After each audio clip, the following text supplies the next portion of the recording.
So over the past 7 days, the Border Management Authority says it has processed more than 350,000 people at the Lebombo Border Post. The Commissioner, Dr Michael Masiapato, revealed that a land port record was also set yesterday when more than 30,000 people were processed, bringing the festive season aggregate to just over 500,000. Well, despite those efforts, the post has continued to experience long, snaking queues on Christmas Day. Sometimes people think that maybe it's because the processing is slow. The processing is not slow. As we said yesterday, we have 30 counters where we are doing the processing. The issue is just the volumes. So as you process, they keep on coming. As we process, they keep on coming. Hence the numbers that we are talking about. From where we are sitting, even when we do the aggregation, we have actually now surpassed 350,000 people just in the past, I would say, seven days. So that is a very serious number.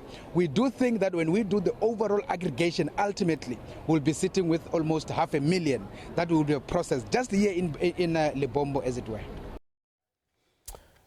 That's the head of the Border Management Authority, Dr Michael Masiapato, speaking earlier, and he joins us now on The Full View for an update on the situation at the country's ports of entry. A very good evening to you. Merry Christmas as well, Commissioner. Thank you for making time to be on the SABC. So a lot of people who've been going through the ports of entry, more than 350,000 were told over the last 7 days, but people were still queuing this morning, especially at the Lebombo Border Post with Mozambique. What's the situation there tonight? Yeah, no, thank you very much, Tabengile. We really appreciate this opportunity as the Border Management Authority. Yes, indeed. In this afternoon, we can confirm that we've been able to bring the situation under full control. We have been able to process all of the key travelers, especially the pedestrians, who had been the ones that has been putting us under a lot of pressure. So up to this point, all of the key pedestrian queues are dealt with. All of the people that were brought in by passenger vehicles like taxis and buses had been fully processed. Now we just have a normal intermittent arrival of the small vehicles. So we can indeed confirm that as per this afternoon, everything is back to normal, and therefore the port is operating as normal. What does that mean, sir, in terms of the number of people who are still waiting on the South African side to be processed so they can cross over into Mozambique? Yeah, so basically what it means is that we are now back to normal port operations, meaning that we do not have any long queues. We just basically have people that are ordinarily coming through into the port that we are then able to process them through. And by the way, we can indicate that the volumes even of today, they are almost kind of equalized with the ones of yesterday. We are then going to do the aggregation of the figures overnight, and we will then be able to report as to how many people do we have processed today. But otherwise, in terms of how things are as we speak now, particularly at the Lebombo Port of Entry, which gave us the most difficult task, as it were, everything is back to under control. 30,000 people, am I right, processed at Lebombo. This was on Christmas Eve. A staggering amount. Many of us can't even fathom how that many people would have been processed on a single day going through the same border. How were your teams able to do it? And why has the situation this year been so different, perhaps, from previous years?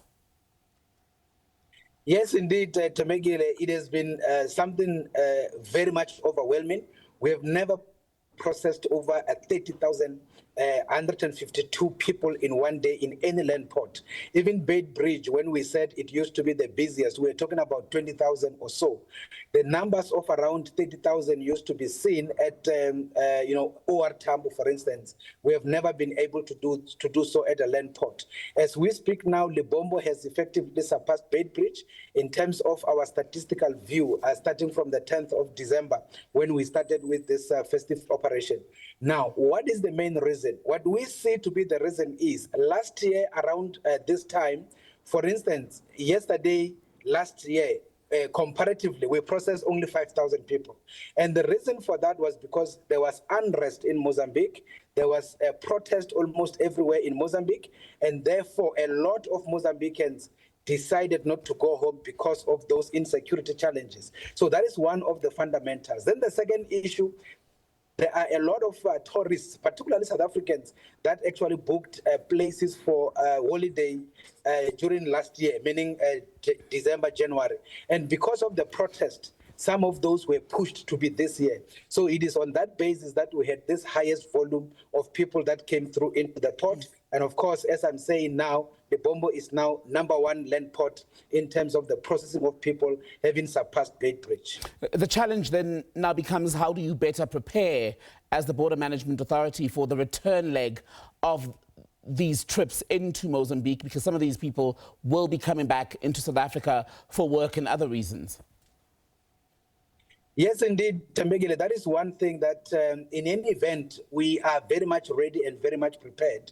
And in this particular instance, we can confirm, even after my meeting with the Minister of Interior from Mozambique, together with the Commissioner of Police and all of the leadership of both customs as well as immigration, that we are going to effectively co-locate at the kilometer 4 on the Mozambican side to be able to deal with the return leg. So in terms of the return leg, our officials will then go operate on the Mozambican side. When the Mozambicans process them for exit, we will then process them for entry, while on the Mozambican side, meaning that when they arrive at the port, they basically just have to cross over into the South African side. So that is basically our readiness. And maybe the other issue, just to contextualize Temegile, is when it comes to the return leg, remember the biggest challenge will be issues of illegal migration. But when it comes to processing, we don't see much of a challenge, primarily because people return back in different dates, because January becomes spread. But in terms of the exit leg, because of Christmas, it becomes squished. And that is why we ultimately had a lot of people almost at a very short space of time. Let's speak about Beitbridge then, South Africa's border with Mozambique, for a moment, because I'm curious, you said in the past it held the record, right, for the highest volumes of people who would be processed at this time of year. Why do you think the numbers there are lower this year, and how much of it has to do with that infamously porous border where people cross illegally, as we know?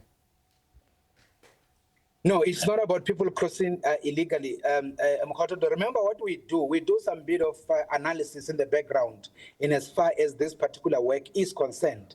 Now, Beitbridge, when we did 30,000 at Lebombo, they did only around 16,000. So you can see that we actually doubled their number. Why the reduction in numbers in terms of Beitbridge? Number one, when you look at the kind of measures that we've put around our northern border and around Beitbridge itself, particularly around illegal migration, we have started seeing some of the people having drifted into our western border with Botswana. For instance, just in the past 2 days, we've been able to intercept over 500 Zimbabweans that were trying to cross into Botswana around Krobela's Bridge, port of entry, illegally. All of those people were intercepted, and we had to make sure that we bring them to the port and we process them out for deportation. So there is a shift out of Beitbridge into Krobela's Bridge and other ports into Botswana. And that is an attempt to at least subvert the processes. So we are aware of that, and that is why we proactively deployed even that side to be able to deal with that situation. In terms of the movement of trucks, we have also seen that some of the trucks or companies are abandoning N1. They are now using N11 into Krobela's Bridge port of entry. They enter into Botswana and they exit through the north of Botswana at Kasangula Bridge, enter into Zambia and go to the rest of the continent. The reason they are doing that is because to cross now in Beitbridge on the Zimbabwean side is expensive because of the cost of their redeveloped port. I mean, a bigger truck actually pays an equivalent of around 6,000 rands in terms of the kind of charges that they actually imposed on the truckers. Dr. Michael Masiapato, head of the Border Management Authority, always good to talk to you. I'm sure we'll be speaking to you a lot more as we go through the festive period. But for tonight, thank you very much.